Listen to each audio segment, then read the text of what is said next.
Welcome to Zish Stories. Neha, Kavya, कहाँ हो आप सब? आप आ गए। ये क्या है आपके हाथ में? और क्या, मेरा प्यारा भाई मेरे लिए गिफ्ट लाया है।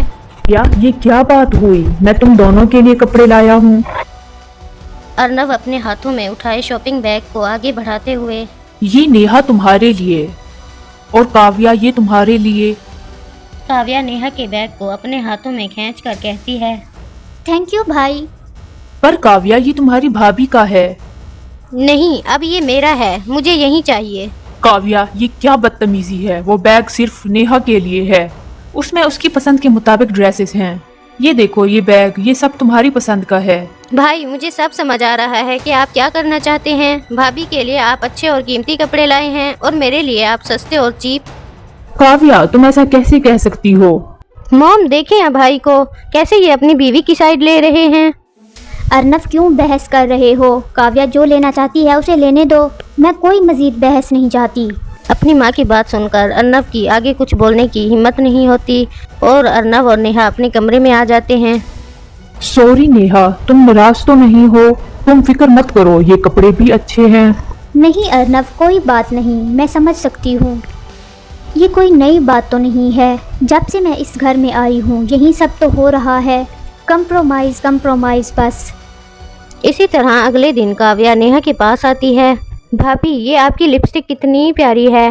भाभी प्लीज़ प्लीज़ आप मुझे ये दे दें। हाँ हाँ, ले लो तुम। थैंक यू सो मच भाभी, मैं कल ही इसे कॉलेज लगा कर जाऊंगी।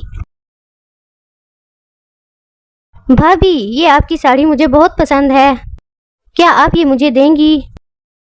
हाँ क्यों नहीं काव्या, पूछने की क्या बात है। नंद भाभी में तो ऐसा चलता है। नेहा, तुम्हें कोई एतराज तो नहीं है ना? पर सासू माँ, इसकी उम्र तो बहुत छोटी है, ये साड़ी का क्या करेगी?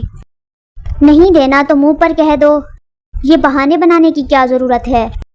नहीं सासू माँ, मैं कोई बहाने नहीं बना रही। ये लो काव्या, तुम रख लो।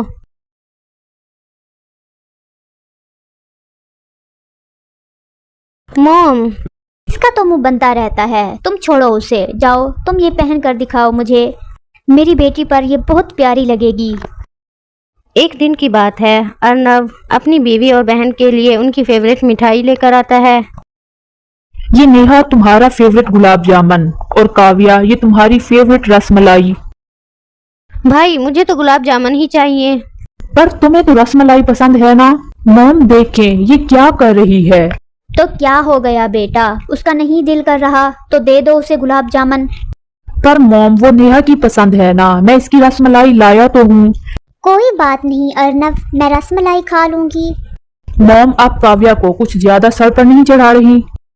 ठीक है भाई, मुझे नहीं चाहिए गुलाब जामुन। ये कहकर काव्या गुलाब जामुन को जमीन पर फेंक देती है और अपनी रसमलाई लेकर अपने कमरे में चली जाती है। काव्या इधर आओ।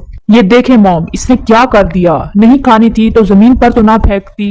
सब तुम्हारी गलती है, क्यों उसका मूड खराब किया। मेरी बच्ची नाराज होकर चली गई, मुझे तुमसे बात ही नहीं करनी। कुछ दिनों बाद नेहा अपने रूम में बैठी अपनी मायके से आई हुई ईदी ओपन कर रही थी कि चुपके से काव्या ये सब देख लेती है और आकर अपनी माँ से कहती है, मॉम मेरा ईद का ड्रेस नहीं है। मॉम, भाभी के पास एक ड्रेस है जो मुझे पसंद आया है, मॉम आप जाकर उससे मांगे। तो तुम खुद मांग लेती। मॉम, मैंने भाभी से मांगा है वो ड्रेस, मगर वो मुझे दे नहीं रही। वो कहती हैं कि ये मेरे मायके से आया है। मॉम, वो झूठ बोल रही हैं, ये भाई उसके लिए लाया है। मुझे वो ड्रेस पसंद है, आप मुझे बस वही ड्रेस ला कर दें।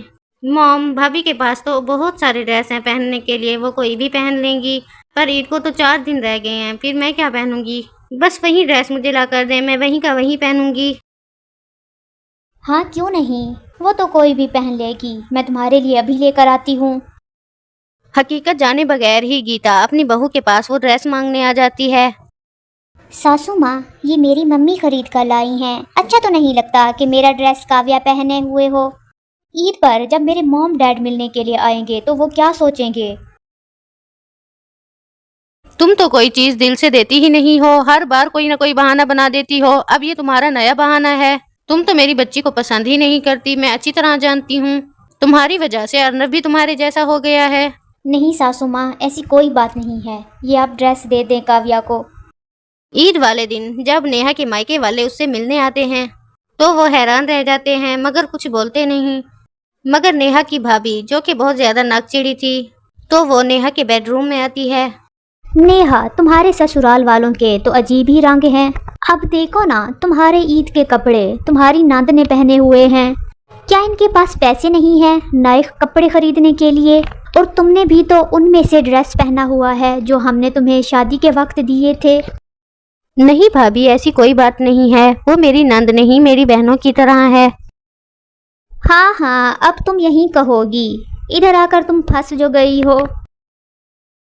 तुम्हारी नंद तो कहीं से तुम्हारी बहनों की तरह नहीं दिखती।